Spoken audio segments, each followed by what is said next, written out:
요한복음 21장 1절에서부터 14절까지 말씀 같이 찾아보도록 하겠습니다.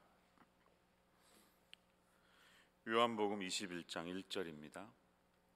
그 후에 예수께서 디베랴 호수에서 또 제자들에게 자기를 나타내셨으니 나타내신 일은 이러하니라. 시몬 베드로와 디두모라 하는 도마와 갈릴리 가나 사람 나다나엘과 세베대의 아들들과 또 다른 제자 둘이 함께 있더니 시몬 베드로가 나는 물고기 잡으러 가노라 하니 그들이 우리도 함께 가겠다 하고 나가서 배에 올랐으나 그날 밤에 아무것도 잡지 못하였더니 날이 새어갈 때 예수께서 바닷가에 서셨으나 제자들이 예수이신 줄 알지 못하는지라. 예수께서 이르시되 얘들아 너희에게 고기가 있느냐 대답하되 없나이다. 이르시되 그물을 배 오른편에 던지라 그리하면 잡으리라 하시니 이에 던졌더니 물고기가 많아 그물을 들 수 없더라. 예수께서 사랑하시는 그 제자가 베드로에게 이르되 주님이시라 하니 시몬 베드로가 벗고 있다가 주님이라 하는 말을 듣고 겉옷을 두른 후에 바다로 뛰어내리더라. 다른 제자들은 육지에서 거리가 불과 한 50칸쯤 되므로 작은 배를 타고 물고기 든 그물을 끌고 와서 육지에 올라보니 숯불이 있는데 그 위에 생선이 놓였고 떡도 있더라. 예수께서 이르시되 지금 잡은 생선을 좀 가져오라 하시니 시몬 베드로가 올라가서 그물을 육지에 끌어올리니 가득히 찬 큰 물고기가 153마리라. 이같이 많으나 그물이 찢어지지 아니하였더라. 예수께서 이르시되 와서 조반을 먹으라 하시니 제자들이 주님이신 줄 아는 고로 당신이 누구냐 감히 묻는 자가 없더라. 예수께서 가셔서 떡을 가져다가 그들에게 주시고 생선도 그와 같이 하시니라. 이것은 예수께서 죽은 자 가운데서 살아나신 후에 세 번째로 제자들에게 나타나신 것이라. 아멘. 네, 여러분 안녕히 주무셨나요? 네, 이제 특세가 일주일이 되었습니다. 조금 지치기도 하시나요? 네, 그러나 참 오랜만에 우리가 함께 아침에 예배할 수 있다는 것이 얼마나 큰 기쁨인지요. 여러분 이제 24일까지 좀 더 힘을 내셔서 우리 기도에 집중하는 시간 됐으면 좋겠습니다. 오늘은 제가 퀴즈를 내면서 한번 시작해 볼게요. 자, yes or no, 둘 중에 you quiz 이렇게 한번 여쭤봅니다. 그러면 National Day of Failure라는 날이 있을까요? 없을까요? 있다 생각하시는 분. 네, 뭐 제가 보이진 않지만 많이 들으시는 것 같습니다. 분위기를 보니까 있는 것 같죠? 네, 있습니다. 네, 그런 날이 있습니다. 며칠인지 아세요? 혹시? 10월 13일이 National Day of Failure라는 날이에요. 2010년도에 핀란드 정부에서 만들었는데 왜 그랬을까요? 핀란드라는 나라가 좀 더 우리가 진취적이고 이노베이티브하게 나가야 되는데 너무 처져 있다 이런 생각을 하면서 실패하는 것도 괜찮다, 실수도 용납이 되는 것이다 라는 것을 좀 장려하기 위해서, 많은 실패를 거쳐야 또 성공에 이르지 않습니까? 그것을 장려하기 위해서 만들었다고 합니다. 그것이 이제 점점 유럽을 거쳐서 온 세계로 퍼져나가고 있죠. 미국에는 그날을 지키는 사람은 없는 것 같아요. 근데 이 실패의 날이 만들어졌다는 사실이 얼마나 우리에게 시사하는 바가 큰지 모르겠습니다. 여러분들에게는 어떤 실수의 경험들이 있으시나요? 저에게도 많은 경험들이 떠오릅니다. 뭐 수도 없죠. 수도 없습니다. 그러나 어린 시절 제 기억에 있는 어떤 사건 하나를 떠올린다면 이제 저는 어릴 때 피아노를 쳤습니다. 제 친구들이 뭐 태권도 배우고 주산 배울 때 저는 빨간 가방 들고 피아노 학원에 다녔어요. 근데 한 2학년 때쯤으로 기억해요. 피아노 학원이 2층 새로 지은 2층 건물에 있었는데 피아노 선생님이 저보고 가서 사이다랑 콜라를 좀 사오라고 심부름을 시켰어요. 그래서 그걸 가서 이렇게 비닐봉지에 들고 사가지고 막 올라가는 길에 너무나 급하게 올라가던 나머지 그냥 계단에 쾅 부딪힌 거예요. 그 순간 거기 있었던 사이다 콜라가 쨍 하면서 퍽 터지고 그 단내가 나고 계단에 막 그 설탕물들이 흐르던 그 장면을 잊지 못합니다. 너무 이제 저는 어린 나이에 두려웠죠. 어떻게 말하나. 근데 선생님이 이렇게 나오더니 뭐야 하면서 그 다음 기억은 잘 없어요. 잘 품어주셨던 것 같아요. 뭐 그거 가지고 그래 괜찮아 뭐 이러셨겠죠. 어쨌든 저에게는 피아노 학원 그러면 이 사이다를 깨뜨렸던 순간, 그리고 그 학원에는 베토벤, 모차르트, 바하의 이렇게 그림으로 그린 초상화가 방마다 붙어 있었어요. 그 두 가지 장면이 기억납니다. 그 초상화들을 볼 때마다 지금도 가끔 인터넷에서 보면 내가 깨뜨렸던 그 사이다를 떠올리게 됩니다. 우리는 보통 실수를 어떤 하나의 그림 혹은 소리 이런 것들로 기억을 하죠. 그 장면이 우리의 뇌리에 깊이 남아 있죠. 만약에 어떤 소리가 나의 인생 최대의 실수와 관련이 있다면 그 소리는 트라우마가 되어서 우리 인생에 계속 남을 것입니다. 사랑하는 이를 떠나보내는 순간 교통사고로 만약에 떠나보냈다면 쾅 하고 교통사고가 나는 순간마다 그때마다 트라우마처럼 그 기억이 남아서 우리의 깊은 메모리에 아마 자리를 잡을 것입니다. 베드로에게는 아마 그 소리는 닭이 우는 소리였을 것입니다. 그렇겠죠? 새벽녘에 닭이 울 때마다 그는 깊은 트라우마에 사로잡혀서 그토록 자신 있다고 다른 사람이 다 주님을 떠난다고 하더라도 저는 그렇지 않습니다. 호언장담했던 그가 3번씩이나 아주 강한 톤으로 너 제자 아니야? 묻던 사람에게 꾸짖을 정도로 거짓말을 하면서 변명했던 자신의 모습, 그리고 그 3번째 부인했던 순간 이후에 닭이 울었던 그 시간을 잊지 못했을 것입니다. 우리 KFC 갈까요? 아유 됐어요. 난 닭 안 먹어요. 뭐 이럴 것 같아요. 또 다른 것은 아마 불을 쬐을 때마다 그는 또 트라우마에 사로잡히지 않았을까요? 그 순간 대제사장 집에서 추운 밤을 새는 과정 속에 사람들이 이렇게 서서 불을 쬐고 있었습니다. 베드로도 거기 있다가 그 사건에 연루가 된 것인데 어디 파이어플레이스 갈 때마다 그는 그 트라우마에 사로잡혔을 것입니다. 그렇죠? 집을 사더라도 저희 집에 이 집에는 파이어플레이스가 있어. 됐어요. 저는 난로 필요 없습니다. 이렇게 트라우마에 사로잡힌 사람이 되었을 것입니다. 자, 그런 그에게 주님이 다시 한번 나타나십니다. 오늘 본문은 그 후에 예수께서 디베랴 호수에서 또 제자들에게 자기를 나타내셨으니 이렇게 그 후에라는 말로 시작합니다. 그 후가 언제일까요? 그 전 사건, 20장에 있었던 사건 이후겠죠. 20장의 사건은 어떤 일인가요? 예수님이 부활하셨던 날입니다. 그날 아침에 막달라 마리아가 처음 발견하고 달려가서 제가 빈 무덤이 비었어요. 이 얘기를 듣자마자 베드로와 요한이 막 달려가서 그것을 확인하던 날이 있었고, 같은 날 저녁 때 제자들이 유대인들을 두려워해서 문을 잠그고 예루살렘 어떤 집에 숨어 있었는데 거기 갑자기 주님이 나타나셨던 사건이 있었습니다. 그리고 도마가 신앙을 고백했죠.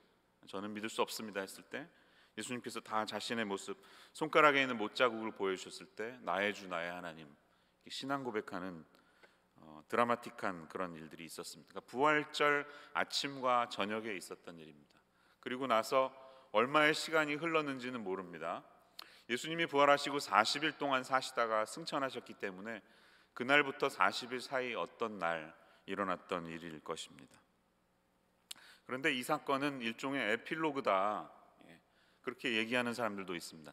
원래 요한복음은 20장이 끝이고 21장은 후대에 어떤 사람들이 추가로 집어넣은 이런 에필로그 같은 것이다 말하는, 부록이다 말하는 분들도 있습니다.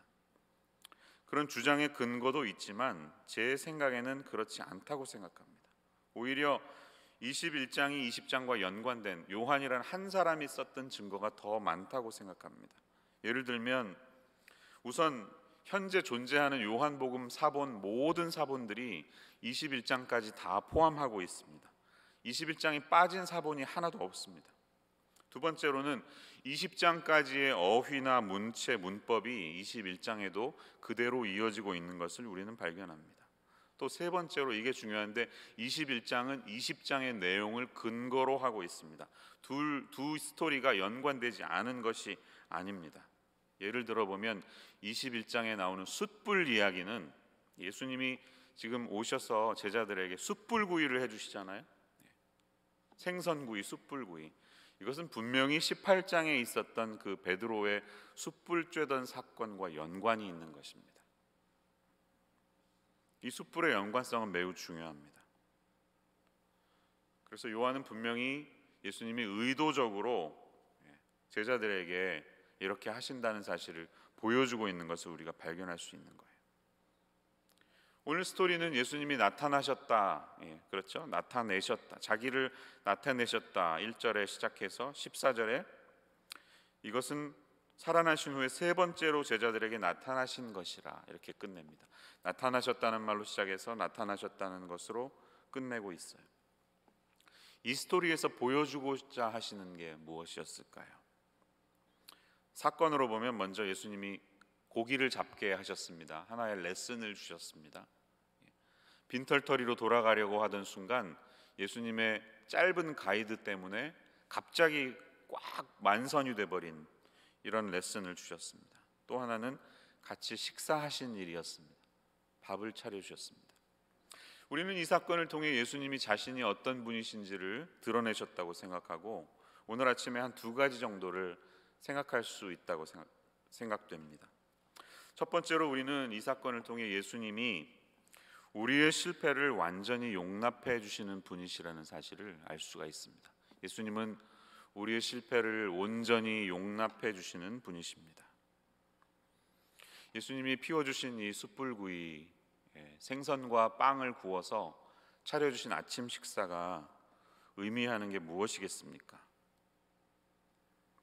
왜 굳이 사도 요한은 18장에서 베드로가 그 트라우마를 겪었던 숯불 쬐던 사건을 다시 한번 여기서 나타내서 우리에게 이 재현하시는 주님의 모습을 왜 다시 묘사하고 있을까요? 성경을 보면 공생의 기간 동안 3년 동안 예수님이 한 번도 식사를 차리셨다는 말이 없습니다. 뭐 그렇다고 포크도 안 놓고 맨날 물 떠주는 거 갖다가 드셨던 분이라고 생각하지는 않아요. 물론 예수님이 섬기셨지만 어쨌든 성경에 예수님이 식사를 차리셨다는 말은 없었습니다. 그런데 여기에서는 이 부활하시고 나서 제자들이 많이 이렇게 허무해져 있는 그런 상황 속에 예수님이 따뜻하게 밤새고 돌아오는 그 허기진 그들을 위해 식사를 차려주시는 예수님의 모습이 드러납니다. 여러분 한번 대비해 보세요. 새벽에 낚시하러 가셨다가 아침에 돌아올 때 생각나는 컵라면과 반드시 밥에 이제 라면 말아 먹어야죠. 그때 누군가 나를 위해 버너에 물을 끓여서 식사를 차려줬다면 얼마나 그게 기억에 오래 남겠습니까? 이 지금 사건이 주는 의미가 뭘까요? 그것은 예수님의 완전한 용납과 완전한 용서를 의미하는 것입니다. 지금도 그렇지만 그 당시에도 누군가와 함께 식사한다는 것은 엄청난 메시지가 있습니다. 특별히 서구적인 사고방식에 살아가는 미국에서 여러분 웬만해서 이렇게 자기 집에 초대하는 경우가 없지 않습니까? 웬만큼 친하지 않으면 식사 초대 잘 안 합니다. 그리고 밖에서 먹지 집까지 불러서 직접 음식 차려서 이렇게 섬겨주지 않습니다. 누군가를 초대해서 자기 집에서 함께 식사를 한다는 것은 굉장한 환영과 용납의 메시지인 것이죠. 그런데 중동 사람들도 마찬가지예요. 이 고대 근동 사람들도 식사만큼 손님을 향한 이 하스피탈리티, 환대의 마음을 가장 뜨겁게 보여주는 게 없어요. 예수님의 메시지는 나를 배신하고 떠나갔던 너희들을 내가 이제 용납한다는 메시지였습니다. 그들을 위해서 아침 식사를 손수 차려주시면서 베드로와 나머지 제자들을 완전히 용납하시는 제스처를 보여주고 계신 것입니다. 이것이 얼마나 그들의 마음을 녹였을지 우리는 더 깊이 생각할 필요도 없습니다. 예수님이 주님이신 줄 아는 거로 당신이 누구냐 감히 묻는 자가 없더라, 이렇게 12절은 기록되어 있습니다. 거기 이 밥을 먹으면서 느꼈던 뜨거운 감정들을 어떻게 우리가 잊을 수가 있겠습니까? 여러분, 이 밥상 공동체, 밥상을 지향한다는 것은 교회가 행해야 할 굉장히 중요한 일이라고 생각합니다. 그렇다고 예산의 너무 많은 부분이 먹는 데 들어가서는 안 되겠습니다. 그렇지만 사람이 사람을 용납하고 품고 그들을 환영할 수 있다는 메시지를 이 밥상을 펼치는 것처럼 더 이상 보여줄 수 있는 메시지는 없다는 것이죠. 그래서 예수님을 보면 사역 중에 계속해서 먹는 장면이 나오십니다. 예수님은 먹으러 다니셨습니다. 누구네 집에 가서 밥을 먹으면서 그 대화 속에서 사역을 하셨다는 것이죠. 성경을 다시 한번 읽어보세요. 굉장히 그런 장면이 많이 나옵니다. 특별히 사회적으로 용납되지 않는 사람들, 사회 속에서는 왕따를 당했던 사람들의 집에 일부러 찾아가셔서 거기서 식사하시고 함께 먹고 마시는 주님의 모습이 시사하는 것이 있습니다. 우리도 그렇게 해야 한다는 것입니다. 또 예수님은 내가 생명의 빵이라고, I'm a bread of life라고 스스로를 그렇게 말씀하셨습니다. 굶주린 자들은 다 내게로 오라, 목마른 자들은 내게로 오라고 이렇게 우리를 초청하신 주님이십니다. 또 우리가 잘 알듯이 자신의 공생애를 마치는 순간 마지막 날 저녁 무엇을 하셨습니까? 식사를 하셨습니다. 최후의 만찬. 이 만찬은 단순히 우리가 빵과 포도주를 가지고 주님의 희생을 기억하거나 기념하는 시간이 아닙니다. 단순한 기념 행사가 아니라 우리를 용납하시고 우리가 그리스도 안에 하나 되고 있음을, 심지어는 예수님의 몸으로서 연결되어 있는 존재임을 항상 떠올리면서 그 순간 일어났던 예수님의 사역의 전체를 떠올리는 자리가 되어야 하는 것입니다. 저는 우리 임마누엘 교회가 이 밥상 공동체를 지향하고 가정교회를 추구한다는 사실이 굉장히 자랑스럽고 행복합니다. 누군가에게 함께 식사를 초청하고 밥상을 나눈다는 것은 이 메마른 사회의 산소 같은 일입니다. 이 귀한 가치를 우리는 계속해서 지켜나가야 할 것입니다. 지금은 아닙니다. 지금 하시면 안 됩니다. 지금은 코비드 기간 말고요. 코비드 끝나면, 전염병 끝나면 여러분 다시 이 밥상 공동체 정신이 회복되어야 합니다. 목장이 왜 같이 밥을 먹나요? 식구이기 때문이 아닙니까? 식구. 같이 먹는 사람들. 그냥 격식을 갖추고 티나 한잔 하면서 그냥 그저 그런 이야기를 나누는 그룹이 아니라 우리는 식구라는 것이죠. 삶의 모든 것을 털어놓을 수 있는 존재들. 예수님이 우리에게 그렇게 하셨던 것처럼 우리도 그렇게 할 수 있다는 것을 이 메마른 사회 가운데 보여줄 수 있는 존재. 아니, 나 같은 낯선 사람을 왜 불러 집에? 애들 왔다 가면 그냥 막 거울 깨져 있고 벽에 낙서돼 있고 왜 합니까? 그 힘든 일을 예수님이 하셨기 때문입니다. 주님이 보여주셨기 때문입니다. 두 번째로 오늘 본문에서 우리가 발견할 수 있는 예수님의 모습은요, 주님이 우리를 완전히 용납하셨을 뿐만 아니라 우리를 회복시키시고 다시 우리에게 사명을 주시는 분이시라는 것을 알 수가 있습니다. 주님은 용납하는 것에서 그치지 않고 우리를 리스토어 하십니다. 회복시켜 주시고 우리에게 사명을 주신다는 사실을 발견하는 것입니다. 자, 밤새도록 고기를 낚으려고 했지만 아무것도 잡지 못했습니다. 이제 새벽 미명이 찾아옵니다. 날이 새어갈 때 주님이 이 호숫가에 서 계셨는데 알아보질 못했어요. 오늘 본문에 보니까 50칸쯤 됐는데 100야드 떨어져 있습니다. 100야드면은 어떤 길인가요?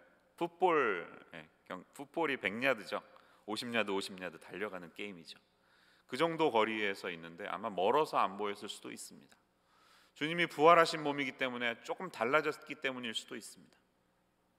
그러나 주님께서 이렇게 물으셨을 때 알아보지 못하는 그들을 향해 예수님이 뭐 잡혔어 이 정도 소리 질렀을 거예요. 그렇죠? 100야드면은 뭐 잡았느냐 이렇게 하시지 않습니다. 그렇죠?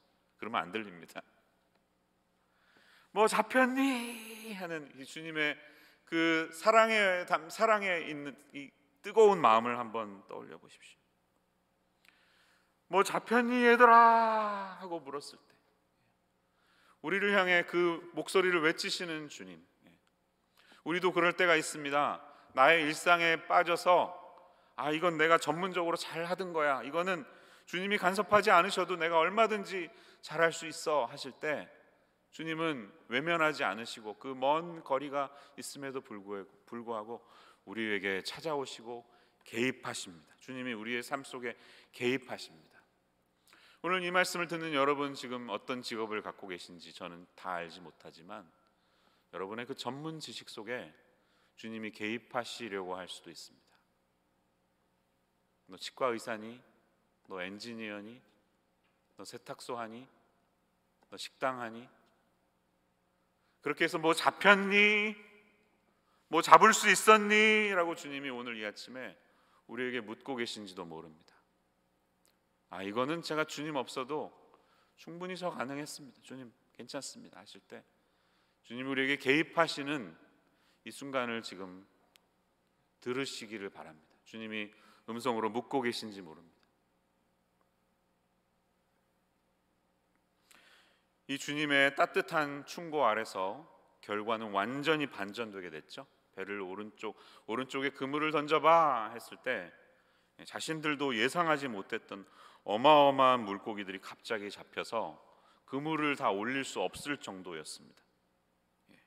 그래서 그 그물을 든 채로 아마 제자들이 도우러 오고 육지로 끌고 왔었던 것 같습니다. 자, 예상치 못한 숫자가 153마리였다고 오늘 본문이 기록되어 있습니다. 아마도 너무 예상하지 못했기 때문에 세보지 않았을까요? 나중에 어떻게 이런 결과가 나오지? 보통 물고기는 한밤중에 잡히는데 아침이 되었는데 새벽에는 이런 일이 별로 없는데 어떻게 이런 언유주얼한 경우가 있을까? 너무 놀라워서 153마리를 일일이 세었을지 모릅니다. 여러분 모나미 볼펜 중에 그 모나미 옛날 클래식 볼펜 아시죠? 하얀 긴 줄에 이렇게 버튼 누르면 나오는 까만 그 전통의 모나미, 거기 153이라는 숫자가 적혀 있다는 사실 아시나요? 이 모나미 볼펜이 1963년에 나왔답니다. 63년생들과 같은 나이입니다. 57년 동안 장수하는 대한민국의 대표 상품인데 그것을 시작하신 사장님이 바로 이 사건, 요 말씀을 보면서 153이라는 말을 적으셨다는 거 아세요? 정동제일교회 장로님이시라고 하는데요. 그분의 간증의 고백이 있는 것입니다. 모나미 볼펜이 대박이 나게 되었는데요. 이 베드로가 기억했던 이 사건은 내가 나의 인생 내 힘으로 할 수 있다고 자신할 때는 언제든지 실패하거나 공허에 빠질 수 있는 게 우리의 인생이지만 주님이 우리와 함께 하시면 우리의 인생은 언제나 승리한다는 사실을 보여주고 있습니다. 주님은 그런 분이십니다. 주님 없이도 할 수 있다고 저만큼의 거리를 두고 주님 이것은 제가 알아서 합니다 라는 삶의 모습에 개입하시는 분이세요. 뭐 잡혔니? 라고 큰 목소리로 물으실 수 있는 분이시라는 것이에요. 그리고 그분이 우리와 함께 하실 때 우리는 예상치 못한 많은 성공과 수확의 열매들을 거둘 수 있고요. 특별히 그물이 찢어지지 않는다는 사실을 발견하게 됩니다. 이 11절 말씀 보니까 이렇게 물고기가 많았는데 그물이 찢어질 수밖에 없는 상황이었는데 찢어지지 않고 있다는 사실을 보고 있는 것입니다. 이 장면은 우리의 인생의 그물도 찢어지지 않는다는 의미이기도 합니다. 주님이 함께 하시면 우리의 인생의 그물이 찢어지지 않습니다. 아니, 빵꾸 났던 그물도 다 메꾸시는 분이 우리 주님이시라는 것입니다. 주님은 그렇게 우리를 돌보시는 분이시죠. 베드로는 자기가 실패했던 삶이라고 믿었습니다. 닭 우는 소리나 숯불을 볼 때마다 트라우마에 사로잡힌 사람이 되었을 것입니다. 그런데 주님이 바로 그를 리스토어 해주시는 회복의 시간이 있었기 때문에, 기회를 주셨기 때문에, 어제 들었던 요나처럼 다시 세컨 찬스를 주셨기 때문에 그는 지금 회복되고 있는 것을 우리는 본다는 것이죠. 한번 여러분 생각해 보십시오. 우리는 흔히 이 장면을 볼 때 베드로와 제자들이 7명이나 돼요. 7 out of 11, 63%가 넘습니다. 대다수의 제자들이 마치 사명을 포기해버리고 나 이제 제자 안 해, 나 전도 안 해, 그냥 일상에서 살 거야, 이렇게 생각해서 다 내던지고 간 것처럼 흔히 생각합니다. 그러나 저는 그렇다고 생각하지 않습니다. 그들은 자신의 위치를 잊어버리지 않았습니다. 만약에 그랬다면 20장에 있었던 사건들이 너무나 무의미해요. 20장에서 예수님이 그러셨잖아요. 아버지께서 나도 너희를 보내신 것 아버지께서 나를 보내신 것 같이 나도 너희를 보내노라. 숨을 내쉬면서 성령을 받으라 이렇게 파송하셨고요. 그게 얼마나 힘이 됐겠습니까? 그리고 도마 같은 사람은 일생일대에 드라마틱한 고백을 하지 않았습니까? 이제 신앙을 제대로 고백하는 이런 변화, 회개의 시간이 있었는데 다음 장에 보니까 도마도 같이 갈릴리 바다에 가 있어요. 말이 안 되잖아요. 모순이잖아요. 그들은 자신의 사명을 다 포기하고 간 것이 아니라 예수님이 어느 순간 약속하셨던 말씀을 떠올렸던 것입니다. 마가복음 14장 28절이나 마태복음 28장 7절에 보면 내가 살아난 후에 너희보다 먼저 갈릴리로 가리라는 약속의 말씀이 있었습니다. 기억나시죠? 예수님이 너희보다 먼저 내가 갈릴리로 갈 거야 라고 약속하셨어요. 그리고 부활하셨던 그날 어쩌면 갈릴리에서 언젠가 만나자라고 이야기하셨을 수도 있습니다. 그들은 그 말씀을 기억했던 것입니다. 그리고 예수님이 나타나신다고 했으니까 우리 그러면 고향 갈릴리로 가자. 거기서 아무것도 안 하고 놀기는 뭐하니까 그냥 예전의 직업으로 돌아갔던 것입니다. 여러분, 예수님이 왜 제자들 보고 갈릴리로 다시 가라고 하셨을까요? 갈릴리에서 만나자고 하셨을까요? 그것은 예수님께서 실패했다고 믿었던 베드로에게, 제자들에게 다시 사명을 회복시켜 주시기 위한 목적이 있었기 때문입니다. 여기 나타나는 3절에 나타나는 배, 그렇죠? 베드로가 나는 물고기 잡으러 갈 거야 하고 그들이 우리도 함께 가겠다 하고 나가서 배에 올랐으나 그 배에는 정관사 더가 붙어 있습니다. 바로 그 배예요. 그냥 배가 아니에요. 바로 그 배. 이 배가 어떤 배일까요? 여러분, 예수님이 베드로를 처음 만났던 사건 기억나시죠? 누가복음 5장이나 마태복음 4장에 나오는 나를 따라오너라 내가 너를 사람을 낚는 어부가 되게 하리라. 그에게 사명을 주시고 그의 인생에 전환점을 주셨던 그 사건, 잡은 것이 없지만 내가 믿음의 의자에 내리리라. 처음 주님을 만났을 때 있었던 그 사건, 그때 배가 자신의 직업으로서 타고 있었던 바로 그 배를 가리키는 것일 수가 있다는 것이죠. 예수님은 그 사명을 다시 한번 베드로에게 확인시켜 주시고자 하는 마음이 있었던 것입니다. 갈릴리로 다시 가라. 내가 갈릴리에 너희보다 먼저 가겠다 하고 처음 베드로를 부르셨던 그 배에 다시 올랐을 때 주님이 지금 일하시기 시작하시는 것이에요. 우리의 사명을 리마인드 해주시기 위해서, 마치 지쳐있는 목사님들에게 너 신학교 다시 가봐. 그 캠퍼스 기도하던 골방 있지? 104호실 거기서 만나자 하시던 것과 비슷한 것입니다. 또 한번 생각해 보세요. 여러분, 10절을 보시면 예수님이 베드로에게 지금 잡은 생선을 좀 가져와라 이렇게 부탁하십니다. 너 굉장히 많이 잡았는데 좀 이리로 숯불 굽는 대로 가져와 이렇게 부탁하십니다. 왜 그러셨을까요? 이미 숯불구이에 생선이 잘 구워지고 있는데 신선한 생선을 더 굽기 위해서? 베드로의 좀 자존심을 살려주기 위해서? 네가 잡은 것도 같이 먹자? 혹은 이게 누구 덕으로 된 건지 좀 생색내기 위해서 이게 다 내가 한 거잖아 생색내시려고 그렇게 한 겁니까? 아닙니다.